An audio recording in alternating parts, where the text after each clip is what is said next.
Hello and welcome to Investment Insight. Before we begin, make sure to subscribe and hit the like button. Now let's break down what's happening in the markets today in a clear and simple way. Absolutely. So, I want you to imagine a computer that can instantly crack every bank vault, every encrypted private message, and just, every classified government secret on Earth. It's a terrifying thought. It really is. And now imagine that the race to actually build that machine isn't just being run by slick new Silicon Valley startups. It's being run by a legacy tech company that, frankly, a lot of casual observers just wrote off as a dinosaur years ago. Oh, completely. Yeah. So today we're taking a deep dive into a truly fascinating paradox for the beginner investor. We're unpacking the current situation with IBM. Because if you look at the data as of mid-2026, their stock is down about 30% year to date. Right, a huge hit. Yeah, their traditional bread and butter business, the massive mainframes that quietly run large chunks of the corporate world, is really struggling. But at the exact same time, they are pouring billions of dollars into the absolute sci-fi realm of quantum computing. It's the ultimate corporate balancing act, really. You have this struggling traditional business facing really intense, immediate market pressure. But then under the exact same roof, you have a team that is trying to physically build the computing architecture of the future. The challenge for anyone looking at this market, as an investor, is figuring out how a massive corporation survives the present while trying to invent the future. Exactly. And that is our mission for this deep dive. We want to help you make sense of this. How do you look at a wild, highly theoretical sector like quantum computing from an investment standpoint without totally losing your shirt? Right. Which is very easy to do. Right. So to figure that out, we kind of have to temporarily mute the deafening hype around artificial intelligence because AI is the shiny object in the room today, but we need to look at what comes next. Precisely. And before we can even touch IBM's quantum moonshot, we really have to diagnose what is hurting them right now. Let's do it. So if you look under the hood of IBM's Q2 2026 numbers, they pull in $17.2 billion in revenue, with an adjusted earnings per share of $2.93. Which, I mean, in a vacuum, $17 billion sounds pretty fantastic. It does. But Wall Street operates on momentum, and growth forecasts. Recent analysis from Market Watchers reported a really significant cut in IBM's fixed currency revenue growth forecast. They downgraded it from over 5% down to just 4 to 5%. Oh, okay. Yeah, and the market reacted aggressively to that seemingly small haircut, which is why we're seeing that 30% drop in the stock. I want to pause there because, a 30% drop is just brutal. Why is their core business suddenly stalling out? Did Fortune 100 companies just suddenly decide that the mainframes running the global banking system are obsolete? No, not at all. Actually, mainframes are still the backbone of global transaction processing. What we're actually witnessing here is a severe CapEx or capital expenditure squeeze. Okay, so a budget issue. Exactly. Corporate IT budgets are not infinite. Right now, the major clients that IBM relies on are just frantically pouring almost every available dollar they have into AI servers, AI data storage, and the massive memory banks required to run those large language models. Right, because of the AI gold rush. Yeah. AI infrastructure is simply eating the entire IT budget pie. Okay, let me try to put this into an everyday perspective for you guys listening. Think of it like a household budget. Imagine you suddenly feel this immense, undeniable peer pressure to install a wildly expensive, futuristic AI smart home system. Good analogy. Thanks, yeah. So all your neighbors are getting one, and you feel like you'll be left in the dark ages if you don't. But at the same time, your house has an aging water heater. The mainframe. Exactly, that water heater is the mainframe. You absolutely still need it to take a shower, but because you just drained your savings account to buy the fancy AI tech, you are going to put off upgrading or replacing that water heater for another couple of years. That perfectly captures the dynamic. The water heater isn't obsolete. It is just a victim of deferred maintenance because something trendier is completely dominating the budget right now. Right. And IBM's management, specifically their CEO, Arvind Krishna, has been actively making this exact argument. They're stressing that this is merely a delay in the purchasing cycle, not some permanent structural loss. Right. Mainframes remain incredibly cost-effective, highly secure, and really reliable for processing, like millions of credit card swipes a minute. But Wall Street isn't buying that excuse, are they? Because, well, knowing the water heater is essential doesn't change the fact that IBM's revenue isn't growing today. That is the friction point, exactly. Wall Street has virtually zero patience for deferred maintenance.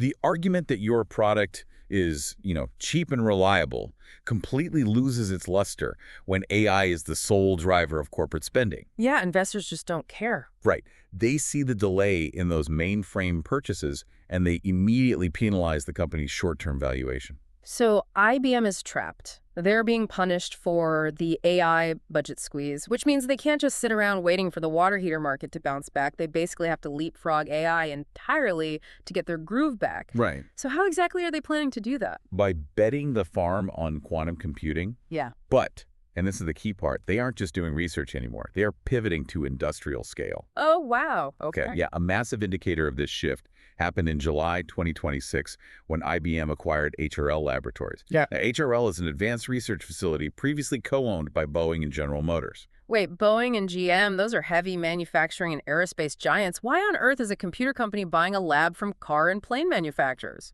Because of what HRL has developed.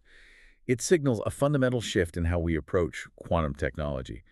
For the last decade, quantum computing has basically been a highly delicate physics experiment. Confined to some sterile academic lab, right? Exactly.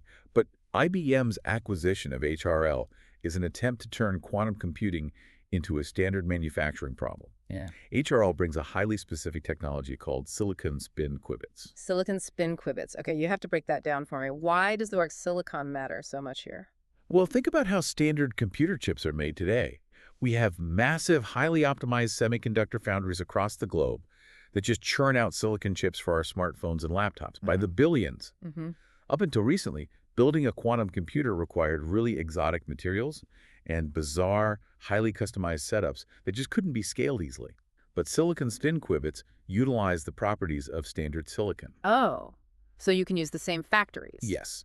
This implies that, theoretically, you could manufacture these quantum chips using the exact same traditional semiconductor equipment we already have. I see. So up until now, building a quantum computer was like a Michelin star chef, spending an entire week perfectly crafting a single, incredibly delicate cupcake in a highly controlled, custom kitchen. I love that. It's an absolute masterpiece, but it takes forever and you only get one. By acquiring this silicon-based tech, IBM is basically trying to build the Hostess factory. They want to put those quantum cupcakes on a standard assembly line and pump them out reliably by the millions. Yes, they are trying to industrialize the quantum cupcake. And they have set a surprisingly aggressive timeline to get that factory running. Really? How soon? Well, looking at their published roadmap, IBM plans to release a system called the Quantum Starling in 2029. They are projecting it will handle 100 million quantum operations. 100 million operations. Help us conceptualize that. What does that actually mean compared to, say, the laptop sitting on my desk right now? It is fundamentally a different kind of math entirely. Classical computers process information in bits, ones, and zeros like a light switch turning on or off. Quantum computers use qubits, which can exist in multiple states at once thanks to, well, quantum superposition. So to put the Starling's 100 million operations into perspective, it would be roughly 20,000 times more powerful than the most advanced experimental quantum computers we have today. 20,000 times? That's insane! And they aren't stopping there. By the mid-2030s, IBM is projecting a system called Blue Jay, which aims for an astonishing 1 billion quantum operations. A billion operations. I mean, it feels like magic at that point. But hold on, building a factory to manufacture something that complex, transitioning from that Michelin star kitchen to the Hostess line, that requires an amount of capital that seems too big for even IBM to shoulder alone. We're talking about entirely new supply chains. You're touching on the exact pivot that changes this entire industry. This is no longer just a corporate R&D initiative. The scale and the potential power of this technology have really elevated quantum computing to a matter of critical national security. Oh, absolutely. Recent analysis shows that the U.S. government, under the current Trump administration, is now officially treating quantum manufacturing as strategic national infrastructure. Strategic national infrastructure. So we're talking about treating quantum foundries the same way we treat, like, the electrical grid, the highway system, or water purification. Exactly. The government is actively intervening to ensure the U.S. controls the supply chain. In May 2026, the government formally offered a $1 billion incentive package specifically for IBM to build a facility called Andron. $1 billion. Yep, this will be a pure quantum chip foundry located in New Albany, New York. $1 billion taxpayer dollars just to help build the factory? I mean, that is a massive signal to the market. And that billion is just IBM's slice. Industry trackers show a total U.S. support package of about $2 billion is being distributed across the broader quantum sector. Wow. Yeah, aiding emerging players like Atom Computing and Rigetti as well. I have to push back a little here, though. If the underlying physics of quantum computing are still so experimental, isn't pouring concrete for $1 billion factory in New York putting the cart way before the horse? That is the billion-dollar question right there. But the geopolitical reality is that the U.S. feels it just cannot afford to wait for the physics to be perfect before building the manufacturing base. Ah, because of the competition. Right. If another global superpower figures out the physics first and already has the foundries built and ready to go, the U.S. would be decades behind overnight. So we are essentially looking at a modern-day space race. It's the Cold War all over again, but instead of racing to put rockets on the moon, we're racing to build qubits in New York. It is absolutely a modern-day space race. Wow. But the nature of the race has fundamentally shifted.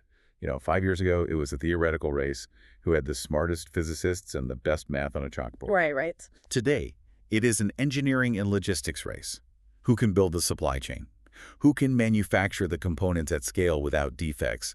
And IBM is far from the only heavyweight running on this track. Let's give the listener a lay of the land then. Who else is out there, and how are their strategies different from IBM's factory approach? Let's look at Google. Their quantum division is taking a slightly different path. In July 2026, they released heavily scrutinized research surrounding their new Willow chip. Google's primary focus right now is something called error correction. Error correction. Wait, if these machines are supposedly millions of times more powerful than anything we have, why do they need to be corrected? Are they inherently broken? In a way, yes. Really? Yeah, qubits are incredibly fragile because they operate at the subatomic level. Literally any environmental interference, a microscopic magnetic field, a tiny vibration, or even a fraction of a degree in temperature change creates what physicists call thermal noise. Thermal noise, okay. And this noise literally jiggles the quantum state to death, causing the computer to drop the calculation and just make a mistake. Oh, I see. It's like trying to build a house of cards on a table while someone is constantly bumping the legs. Exactly. So Google is utilizing AI reinforcement learning to essentially teach their quantum systems how to spot and fix their own errors in real time before the calculation collapses. That's wild. It's like having an AI instantly proofread and rewrite a document while you are typing it blindfolded. If Google solves error correction, they unlock true commercial viability regardless of how the chip is manufactured. Fascinating. So IBM is focused on scaling up the manufacturing side, and Google is focused on making the fragile system self-healing through AI. What about Microsoft? Where do they fit in? Microsoft is playing a completely different game. They have chosen a really high-risk, high-reward path based on entirely different physics. They are developing topological qubits, specifically under their Majorna 2 project, with a major milestone targeted for 2029. Topological qubits. How does that differ from the silicon spin qubits that IBM is working on? Okay, think of a standard qubit like balancing a quarter on its edge. It's holding a state, but any slight breeze knocks it over. Right, which is why Google needs error correction. Exactly. Huh? A topological qubit, on the other hand, is theoretically more like tying a knot in a piece of string. A knot? Yeah, once the knot is tied, you can bump the string, you can drop it on the floor, but a knot inherently stays tied. The physical structure of the qubit itself protects the information from environmental noise. Oh, wow. So if the knot stays tied, you don't even need Google's AI error correction. Precisely. It would completely leapfrog the biggest hurdle in the entire industry. There's always a catch, though, right? Oh, definitely. Yeah. The catch is that the underlying physics of topological qubits are so complex that some academics still fiercely debate whether they can actually be built at scale. Ah, I see. It's a massive, multi-billion-dollar gamble. But, if Microsoft pulls it off, they achieve absolute dominance in the sector. Okay, this is an incredible battlefield. You've got IBM trying to build the industrial factory, Google trying to use AI as a digital babysitter to heal errors, and Microsoft trying to invent an entirely new, unbreakable physics knot. Yep, that sums it up. But let's bring this back down to earth for you, the listener. Let's talk about the so what. If you are an everyday investor looking at this landscape, how do you actually engage with this space race without getting burned? It requires a very, very disciplined strategy.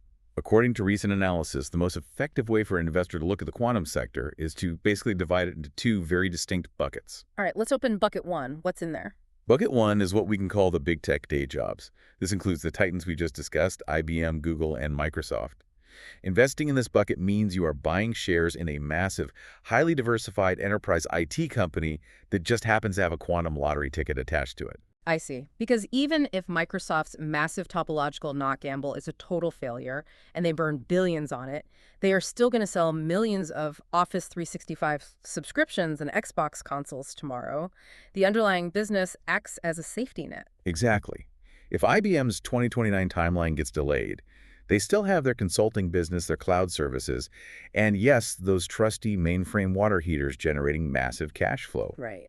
The risk of the quantum gamble is heavily mitigated by their reliable day jobs. That makes perfect sense for a conservative approach. So what is bucket two? Bucket two consists of the pure plays. These are companies where quantum computing is their absolute only business. We're talking about emerging players like IonQ, Quantinuum, Sequantum, and D-Wave. Let me guess. Because they don't have a safety net, the risk is through the roof. Extremely high risk. Up. Because they are purely focused on quantum, their stock prices are wildly volatile. I mean, they can soar 20% on a good technical press release, and they can completely crash on a single delayed product launch. Yikes. Yeah, they burn massive amounts of cash on research and development. And right now, they have very minimal real-world commercial revenue to show for it. They are building the future, but the future doesn't pay the rent today. Right. A perfect example of how the market treats these companies is Quantinuum. Recently, they executed a massive $1.68 billion initial public offering. $1.5 billion. That sounds like a tremendously successful IPO. On paper, yes. But the broader market reception to the stock was actually quite cool. Public market investors are becoming incredibly demanding. How so? They just don't want to hear amazing sci-fi tech stories about the year 2035 anymore. They want to see actual commercial sales today. They demand a clear mathematical path to profitability. And for the pure plays, that path is undeniably still years away. You know, hearing you map out these two buckets, it reminds me of a classic investment strategy. If we look back at the California gold rush in the 1800s, the guys who consistently got rich weren't usually the starry-eyed miners digging in the dirt hoping to strike the mother lode. Right. The people who made the real reliable fortunes were the merchants selling the picks, the shovels, and the tents to those miners. Does that concept apply to the quantum race? It applies beautifully. In fact, many deep tech analysts argue they're trying to guess which specific physical architecture will win, whether it's IBM Silicon Spins or Microsoft's topological knots, is just a fool's errand for a retail investor. So what's the alternative? The safest, most lucrative long-term strategy might actually be betting on the picks and shovels. So what exactly does a pick and shovel look like in the quantum computing era? It looks like highly specialized bottleneck infrastructure. Think about what every single one of these companies needs. To build a functioning quantum computer, regardless of who designs the chip, you need incredibly specific environmental controls. For instance, you have to look at companies that manufacture advanced cryogenic cooling equipment. Oh, because of the thermal noise you mentioned earlier. Exactly. To keep the qubits from jiggling themselves to death, these quantum processors have to be kept at temperatures that are literally colder than deep space. Colder than space. Wow. Yeah, you can't just buy a commercial freezer for that. You need custom-built, multi-million-dollar cryogenic dilution refrigerators. Wow. So somebody has to manufacture the world's most extreme refrigerators. What else? You also have companies that specialize in ultra-precision lasers used to manipulate the qubits, advanced semiconductor packaging materials that shield against magnetic interference, and highly specialized vacuum systems that remove every single stray atom from the processor chamber. Those are the picks and shovels. Yep, these components are the picks and shovels. Whoever ultimately wins the quantum software or hardware race, whether it's Google or some startup we haven't even heard of yet, they're all going to be captive customers of these specialized infrastructure suppliers. That is a brilliant way to look at it. If you're an investor, identifying the companies supplying the basic, unavoidable building blocks might be the smartest backdoor play into the quantum revolution. It completely strips away the risk of having to guess which underlying physics theory will ultimately triumph. Precisely. You don't care who finds the gold, as long as they are buying your shovels. This has been an incredibly eye-opening journey today. We have gone from the struggles of a legacy mainframe water heater to industrial factories pumping out quantum cupcakes, all the way to the high-stakes gold rush of cryogenic cooling. It's a wild ride. It really is. But before we wrap up this deep dive, I want to leave you, the listener, with a final, somewhat provocative thought to chew on. We talked extensively today about hardware, IT budgets, and investment strategies. But take a step back and think about the actual application of this immense power. What happens to the world's cybersecurity when a machine like IBM's 2030 Blue Jay finally comes online? A machine capable of 1 billion quantum operations could theoretically instantly shatter the standard encryption protocols that currently protect every single bank account, every private email, and every classified government database in the world. It's a paradigm shift. Exactly. When you grasp that reality, you suddenly understand that this isn't just about rendering graphics faster or doing better math. That catastrophic security threat is the real reason the U.S. government is treating this as strategic national infrastructure. The first nation to cross that finish line holds the master keys to the entire digital world. It is a really sobering reality to consider. It moves quantum computing from an interesting tech story to arguably the most critical geopolitical hurdle of the 21st century. It really is. Don't forget to subscribe and hit that like button.